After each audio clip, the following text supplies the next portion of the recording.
Hi friends, आज हम start करने जा रहे हैं लाइट रिफ्लेक्शन एंड रिफ्रैक्शन और ये है क्लास 10th के लिए। लाइट है क्या?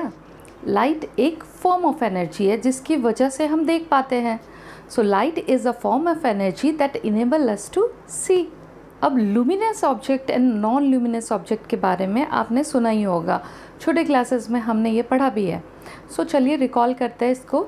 Luminous objects are the object that emits their own light. Like for example, star, electric bulb, tube light, candle, इन सब की अपनी रोशनी होती है, ये खुद की रोशनी इमिट करते हैं। ओके, नॉन ल्यूमिनस ऑब्जेक्ट क्या है? Right, non luminous objects are the objects that do not have their own light. Like for example table, chair, books. अब चलिए देखते हैं लाइट के नेचर के बारे में। सो लाइट के नेचर को डिस्क्राइब करने के लिए there are two main theories. First is wave theory and the second is particle theory.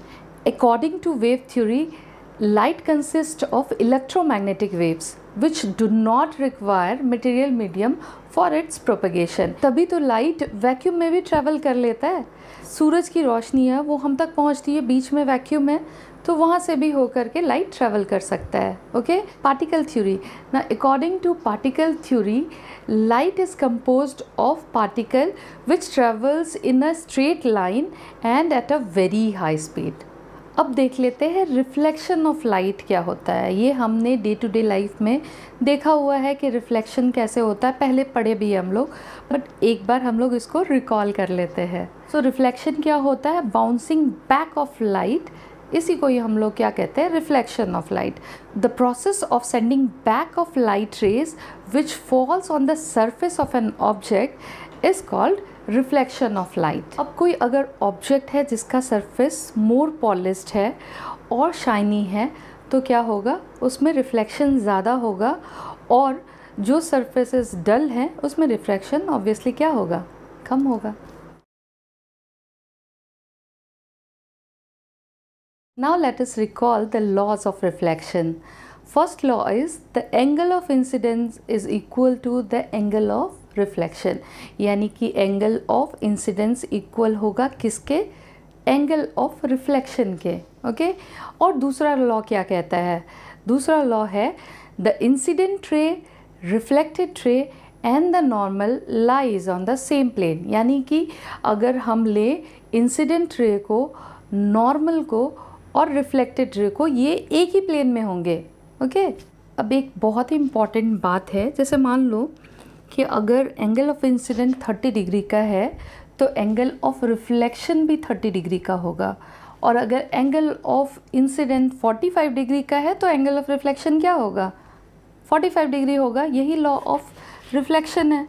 अगर हमसे कहा जाए कि कोई रे नॉर्मली इंसिडेंट होती है ऑन अ मिरर, यानी कि 90 डिग्री का एंगल बनाती है, तो क्या होगा?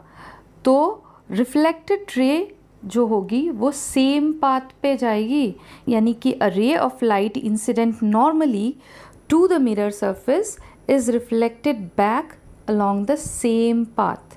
ठीक है, ये बहुत इंपॉर्टेंट है।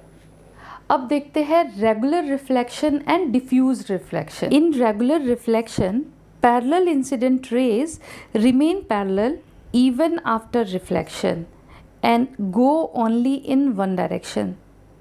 इस आप डायग्राम में देख सकते हैं, एक ही डायरेक्शन में जा रहा है और ये पैरेलल है रिफ्लेक्शन के बाद भी। ठीक है, अब अगर हम देखें डिफ्यूज रिफ्लेक्शन का केस, इसमें क्या होता है? A parallel beam of incident light is reflected in different direction. यानी कि पैरेलल इंसिडेंट रेज जो हैं वो पैरेलल नहीं रहते हैं आफ्टर रिफ्लेक्शन। ठीक है, वो स्कैटर्ड हो जाते हैं इन डिफरेंट डायरेक्शंस। अब चलिए देखते हैं characteristics of image formed by a plane mirror. Image formed by the plane mirror is always erect and virtual. Second characteristic है the size of the image is equal to the size of the object, यानी कि object का जो size है वही image का भी size होगा। ठीक है, ये हम लोग डेली देखते हैं मिरर में खुद को जब देखते हैं तो। थर्ड कैरेक्टरिस्टिक है the image is as far behind the mirror as the object in front of it. और चौथा है इमेज इज़ लेटरली इन्वर्टेड। अब चलिए देखते हैं लेटरल इन्वर्जन, ये क्या होता है। लेटरल इन्वर्जन मतलब कि जब ऑब्जेक्ट को मिरर के सामने रखा जाता है तो उसका लेफ़्ट साइड राइट साइड नज़र आता है इमेज में, और ऑब्जेक्ट का राइट साइड इमेज में लेफ़्ट साइड नज़र आता है। ठीक है। When an object is placed in front of a plane mirror, the right side of the object appears to become the left side of the image and the left side of the object appears to become the right side of the image. I hope आपको आज की video अच्छी लगी हो और इस chapter को हम लोग कंटिन्यू करेंगे अपने नेक्स्ट वीडियो में। Thanks for watching.